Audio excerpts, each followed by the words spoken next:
Welcome to the Amplifying Leadership podcast. I am your host, Tara Lehman, a partner, coach, and consultant at Twin Life Coaching and Business Services, of which Amplifying Leadership is a division. This podcast is a place dedicated to amplifying your leadership through our guest stories, tips, information, and more. To learn more about our leadership division, please visit us at amplifyingleadership.ca.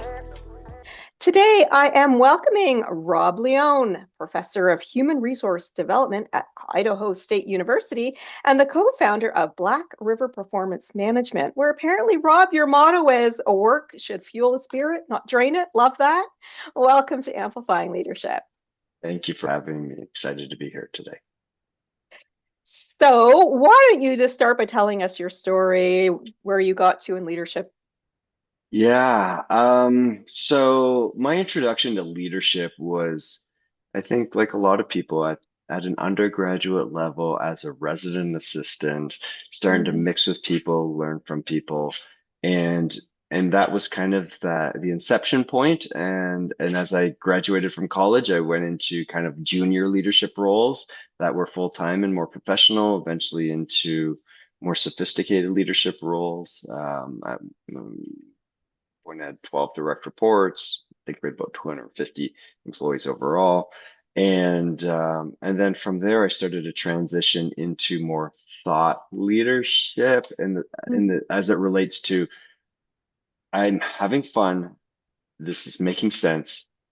Some of this doesn't seem like the best way to do things. I need to continue my education to better understand more about the system, the people, all this other stuff. So I went on, finished a doctorate, and then eventually, I am in a position right now where I'm a professor and a consultant. And the beautiful thing, and I feel very fortunate for this, is that I teach working professionals in master's and undergraduate programs. I take it from an academic research based approach, but I bring in my industry experiences. And when we have our conversations, it's not this is the theory and this is how it works. This is the theory. It advises our thinking about how things actually work in the field. And we spend a lot of time in the gray space. I think that's one of the criticisms that academics get, and deservingly in some instances, that when we approach things through theories and very formal, rigid frameworks, it becomes very black and white. And as you know, and I know, that is not how life is. There's so much No. nuance gray out there. Yeah. But the nice thing is that I continue to get, I learn and research and build tools in that academic arena. And then I'm working with clients daily. And so my clients are the beneficiaries of kind of the creative works that I'm doing because they don't have to sit through a 16-week course learning about motivation. I Yeah. build a model that's based off of the science, that's very easy to consume, easy to digest. And then we integrate it into our organization with just a little kind of a splash on the front end of the science behind it, but really focusing on transfer and application. Yeah, and I mean, real world is real world. It's not what maybe in a textbook. So I like that you have that nice mix of doing things like that because I think it's really important that we recognize that theory is one thing, but applying it in Yeah. the real world could be totally different. It might work Yeah. great, but we Yeah. could also come up with a lot of roadblocks, right? Yeah. I think about it in terms of the classes we teach, everything's project based. And we are constantly having our students go back to organizations or their own organization to use the tools and things that we're building. And it's just it demonstrates, it reminds me of the somewhat incongruence between academics and the real world, in that sometimes our projects take too long and the real world's moving faster, or sometimes the real world is messier and it complicates the project, and it becomes a really good learning experience that, Yeah. I just don't take and add answers in the empty lines, and that's how we figure out how to run a diagnosis of a performance deficiency. I actually have to be flexible, Hmm. approachable, curious, things like that. Yeah. This brings us right into our topic, actually, because you're starting to talk about it. I want to talk about workplace culture and the development of Hmm. it today. And it is Yeah. something that certainly resonates with you. Why is that? To me, it's the grease in the gears, right? If the organization is a big system, a bunch of cogs, And people are messy and emotional, but this is all part of our beautiful human nature, right? Like Absolutely. those are things that we have to work with. We can't deny that those things exist, and we have to work with those things.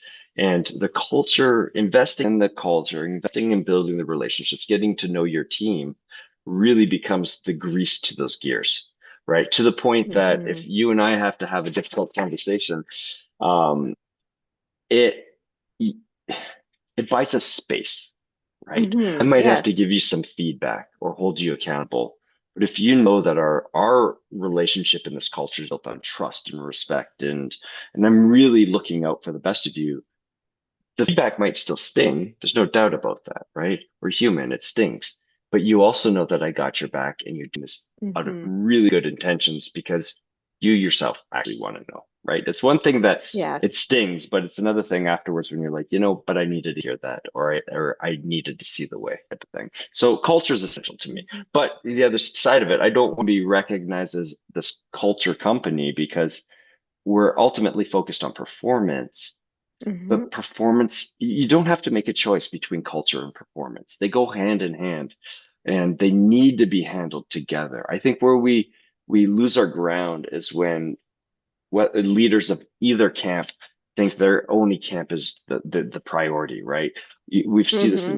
in Yeah. one of the slippery slopes of culture work is that organizations become too consumed with culture Hmm. and then they don't focus on the tasks that need to be done, or vice versa. They're too concerned with outcomes, but the culture's kind of festering, and you have new problems there. Like we really Right. Yeah. embody this, that we bring them together to accomplish them both together.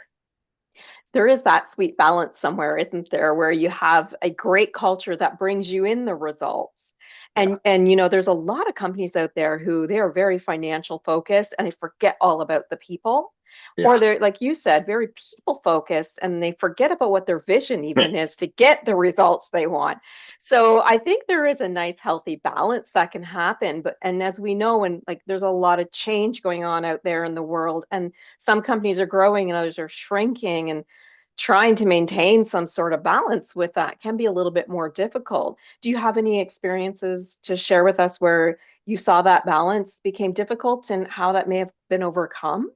So it's really important to acknowledge that everything ebbs and flows and everything has seasons, right? And Hmm. so it might be a time that we just have to buckle down and focus on performance and what's ahead of us to hit some specific milestones.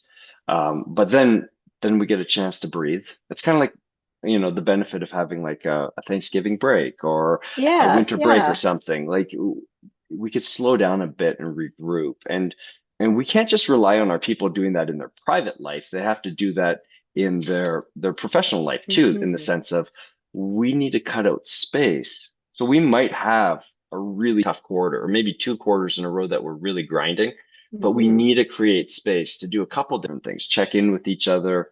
But the other thing Hmm. is, something like a stop, start, and continue activity in terms of what's worked well, Yeah. what hasn't worked well, what do we need to continue to do, what should we start now, what should we throw out, so that we're constantly in a state of review to determine, what's my strategy and what's my direction. I was having a conversation with Hmm. someone yesterday, and actually, being on LinkedIn, as we all are, we get hammered all the time with these B2B sales and Yes, what you want absolutely. our services. And I just, twice a year, I do a review of what the next 6 months is going to look like and what the ambitions are for that next 12 months so that I'm constantly tweaking strategy and Excellent. effort and Hmm. energy so that what I'm doing continues to fuel me and fuel my people, not just being stuck in the cycle. And so Hmm. we can take time to do both, and we need to do both. Sometimes the priority shifts at different times. Yeah, and I think I want to add to that as well. When we are going through that whole results focused time period, you can bring in people to ask their opinion about, solutions to problems you may be facing, right? Because that continues to build that kind of inclusivity that a Yep. culture might have, right? Your opinion on that. You're nodding your head. Your audience can't see Oh, that, but yeah.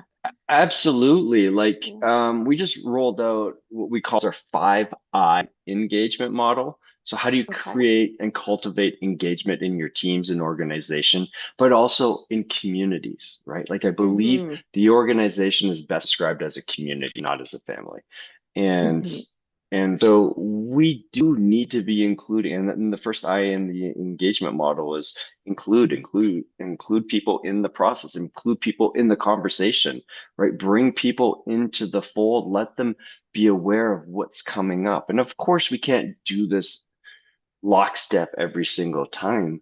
But I think Right. in many instances, and I say I think, I know in many instances when I encounter this, people are not doing it frequently enough when they have the Mm-hmm. opportunity. And we spend so much time Yeah. talking about change management and buy-in, and yeah, this is a solution to that. Like the framework helps improve the adoption of change because it's changing the stakes and it's changing the participation much earlier on in the process. And then if we are a community, then we share and collaborate together based on Yeah. everyone's inputs. And but it's also the same things, that we've seen before. Like leaders take perspective and opinions from people, but just because I take your perspective and opinion doesn't mean I'm going to, do what you told me to do Yeah. or Yeah. ask me to do because I have to balance your wishes and beliefs and expectations against the other 200 on our team. So Yeah, there's a exactly. dance here that needs to occur. But once again, getting back to that culture piece, culture smooths all of this, and culture is going to occur from design or default. We get to choose Mm-hmm.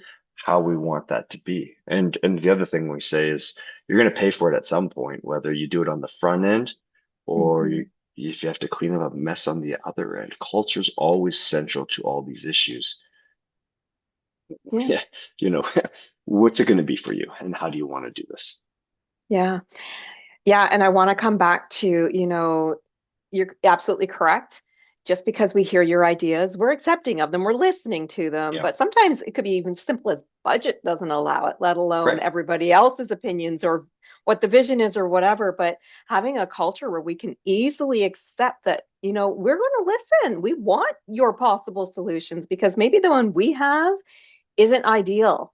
Yeah, And maybe it's a mix of yours and mine. It's a mix of something else, or maybe it's a partial piece that we need. I mean, it's so important to build that culture around really listening to people's opinions, whether or not we can do them, and letting people know that as well, that we yeah, may not be able to. But I love that you mentioned that as well, because I think it is a key point in great cultures is that we hear you, we're listening, and we love that you're sharing ideas. Yeah, yeah. It's yeah, essential. it's essential. Let's talk a little bit more about complexities of culture. So culture could be great and stable for many years, and Hmm. then you get something complex happen. We all Hmm. are living through economic complexities, or maybe there's some other complexities out there. I don't like to do too much about that stuff, but complexities come up, whether Hmm. in your organization or outside your organization, that affect it. And there can then be fear. One of the biggest fears I remember is, are we closing, which was around the US 2008, 2009 recession, Hmm. things like that. And so those fears build up and they cause cultures sometimes to have a step back. Hmm. And in worst case scenarios, some of them fall Yeah. altogether. Those cultures need to be rebuilt. Are there any strategies that you can provide our listeners with? Maybe how can we lead through that to make sure that even if the culture takes a step back, we can rebuild it through complexities? Yeah, so if I could change the scope slightly, because I think you'll Yes, get of to course. this from a different vantage point.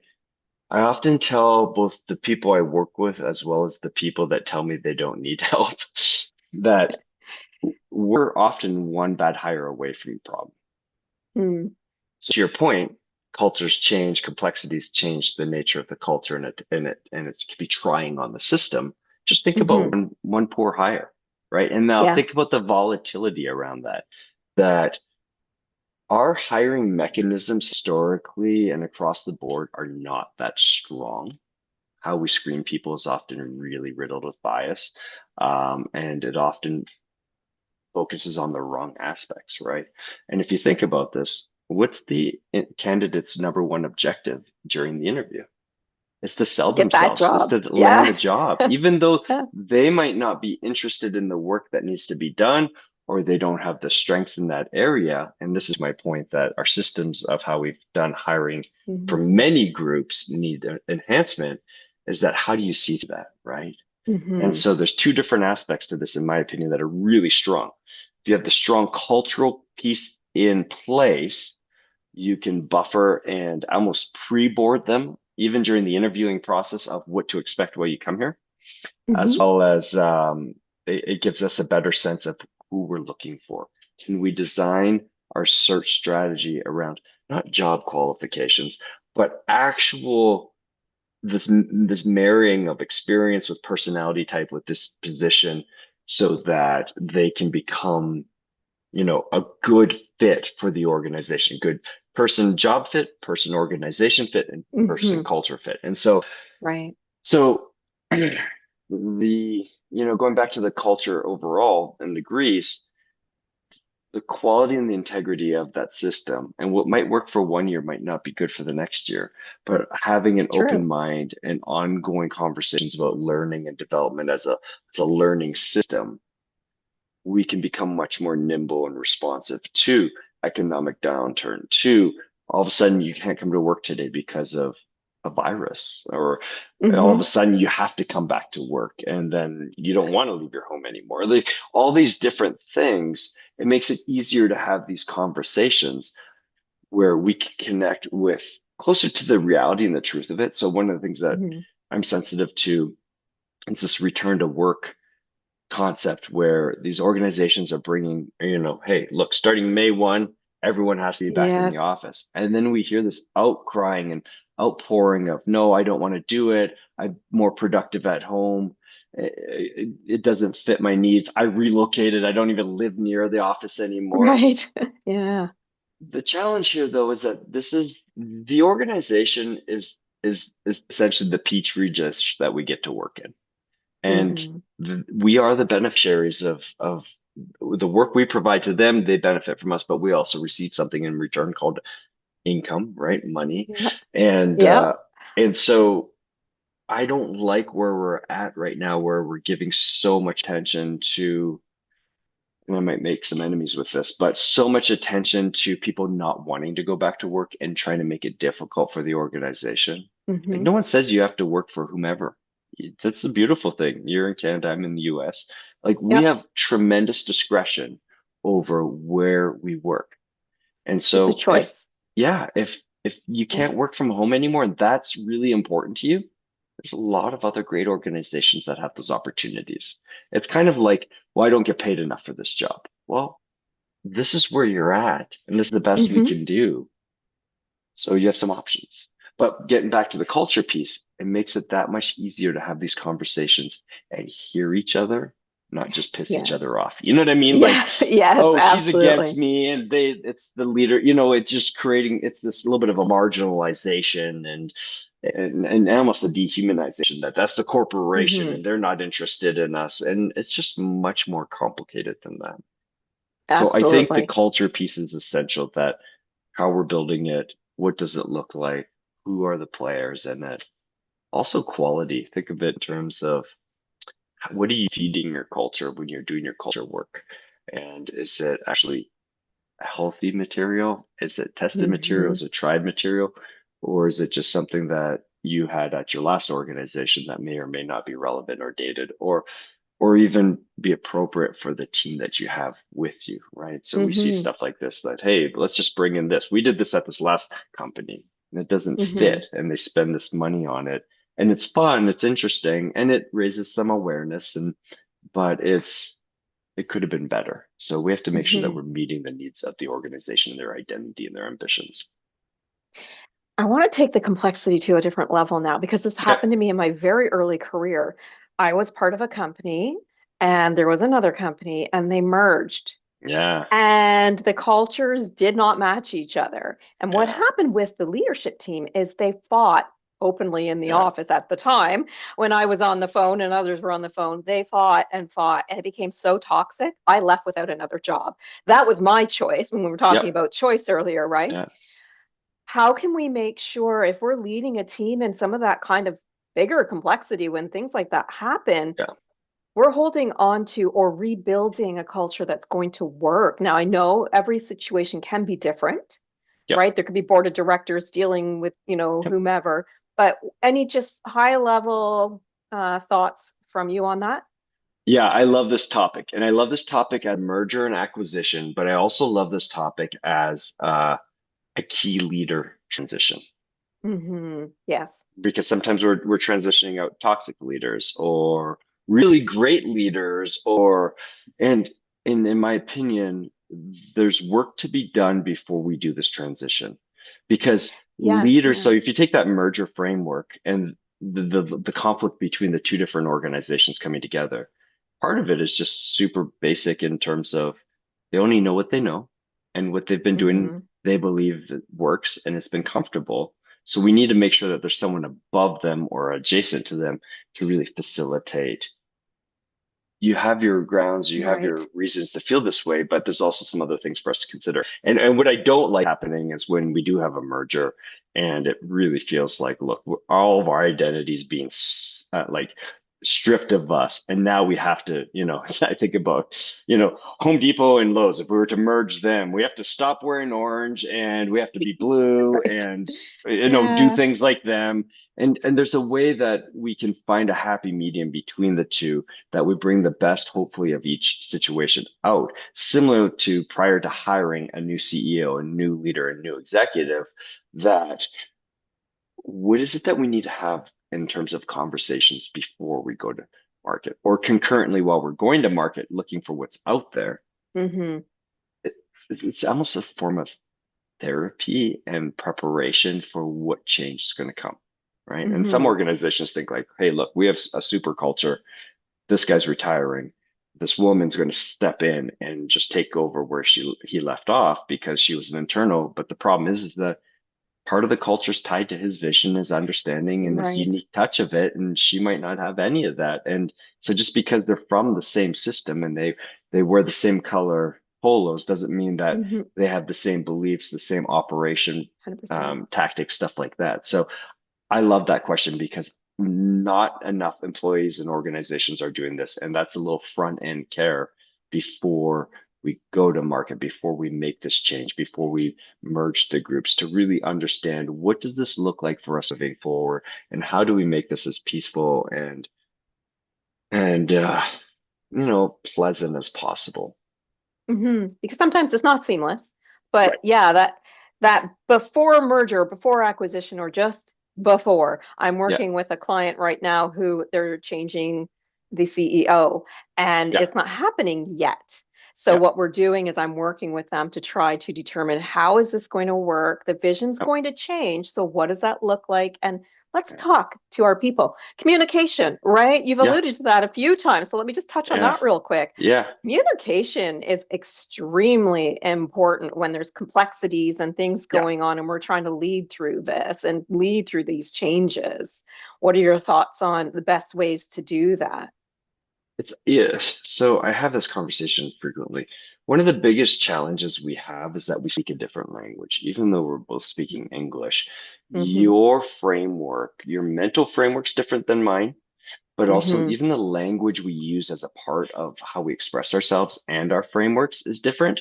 So even hmm something as simple as term motivation or communication, there's work to be done there at a really foundational level to make sure we're on the same page. Compare that Right. to Yes. if we both went to engineering school. The jargon's clear, right? You know Right. what the terms are, and there's no Yeah. disputing what that means to do X, Y, and Z.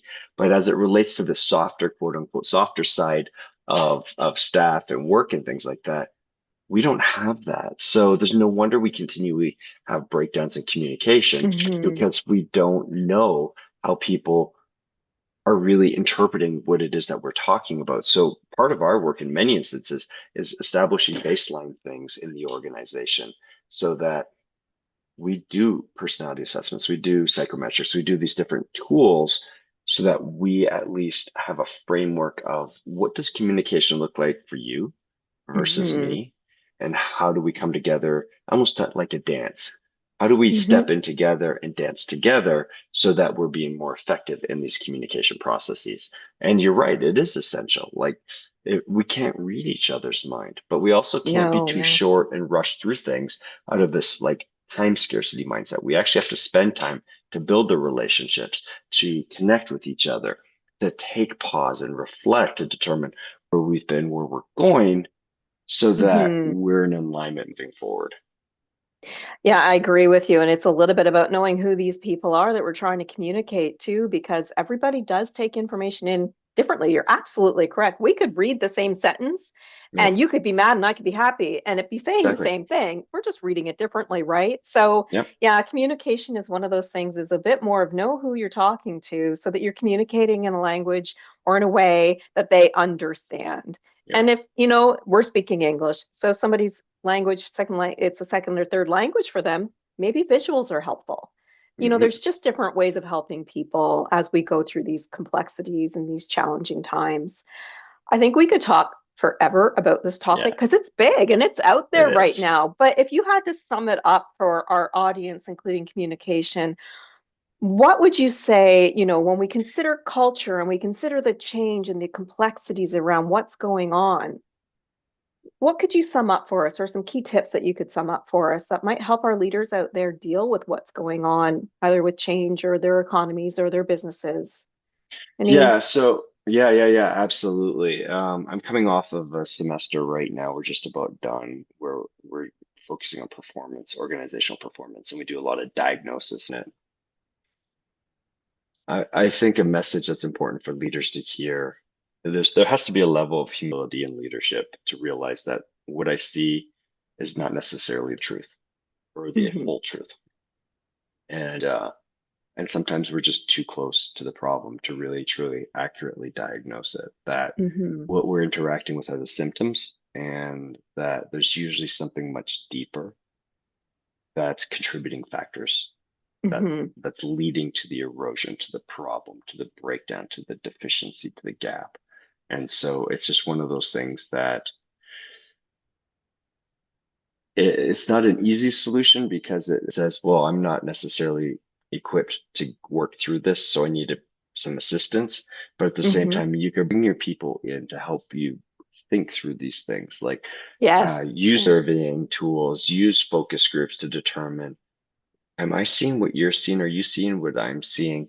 And start to figure out what's actually happening here, and so that they can make better decisions. Like I want, when I work with organizations, I want to be a great steward of their funds. And I want their Hmm. funds to be investments, not expenses. And so it's really important for me to get down to the levels where we really need to be addressing the root causes and true contributing factors. And and that is something I aspire for the leaders also, is just keep in mind that your assumption and belief might not be 100% accurate. I ran into this a couple weeks ago in a workshop with a diverse group of leaders, so different companies, and one of the CEOs said, we all have to just have our know our why and our purpose. And I said, well, that's kind of convenient for you to say as a CEO that's making six figures. I said, one of the things I want you to keep in mind is that your love for your work might be very different than your people's love for the work. And they Hmm. can't necessarily have that same experience as you have. They might be looking for, just what's my next opportunity to get a pay bump so I can afford rent on time? And it's just different factors, right? Hmm. This purpose conversation, I think, it's been thrusted on us. And it's not a solution for a lot of groups. If your group is overall at a level that can move to the purpose as it relates to Maslow's hierarchy of needs, great. Have those conversations. It makes it stronger, makes it deeper, makes it richer. But in most of our organizations, we have people that are struggling with all sorts of basic need issues, Hmm. Yes. relational, Yeah. financial things like that. Those are often the true sources for issues that are breakdowns in the organization, that and system Hmm. inefficiencies. So just a couple things to consider. I know they kind of fly in the face of some of our conventional thoughts of what leaders do and know. Like I said, there's got to be a level of humility to realize that I don't know everything. I'm trying hard, but I also need to realize that my people are trying their best too, based on what they have. Yeah, and it's even understanding their why may be personal. Like you said, it could be financial. It could be I need to put food on the table. Exactly. That's okay. That's their Yeah. purpose of doing what they do every day, right? They need to put food on the table and they want to improve so they can get that promotion. And that's Yeah. where the other side comes in, right? The other purpose comes in. Okay, Yeah. let's grow you. This is what I see you need to do, and let's fill the gaps type conversation, right? So there is Yeah. like a little bit of both. You have to understand their why, and it may not be for your business. You're absolutely right. This day and age, I hear Yeah. too many times how much it is about money right now. Yeah, Yeah. don't marginalize them because their why is No. different than you, right? I think one of our biggest generational challenges is less about generation and not understanding how needs work. And when you and I were 21, um, our needs at that time weren't very different than the 21-year-olds today. You right? You True. wanna, you might need to buy a car, you might need to pay for housing, you want to eat, you want to have enough money to have some social experiences in your life, things like that, Yeah. right? So it's no wonder that some of the mission factors of the company are not as relevant or important to you because you're looking at this through a different paradigm. I think that's a great way to finish our conversation because when we are talking about change and complexity and culture, everybody visions it differently and sees things differently. We really need as leaders to recognize that and recognize it's not always about what we want, right? Yes.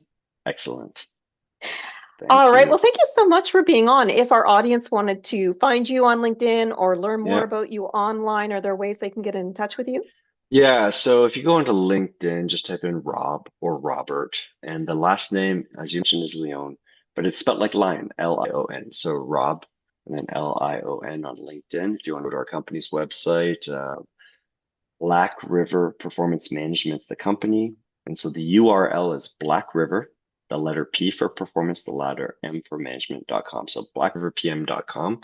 And you can look at our blogs that we have there, our other podcasts, bios of the founders, keynote topics, just different things there. And our models page should actually help pull some of these pieces together for people who we share, like I mentioned, our engagement model, our Hmm. motivation model, our performance model, things like that to really help people be more effective at doing what they want to do.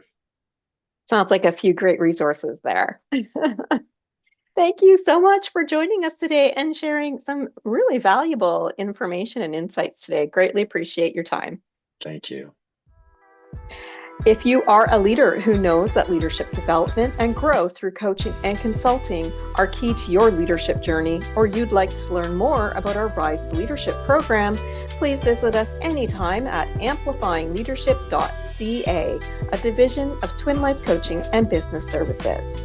And before you go, don't forget to grab this quarter's free resource, Your Guide as a New Leader. It is designed to support your new leaders in their first few weeks to build credibility, gain trust, and get a strong foundation for leadership. The link will be in the episode summary. Until next time, remember, leadership matters.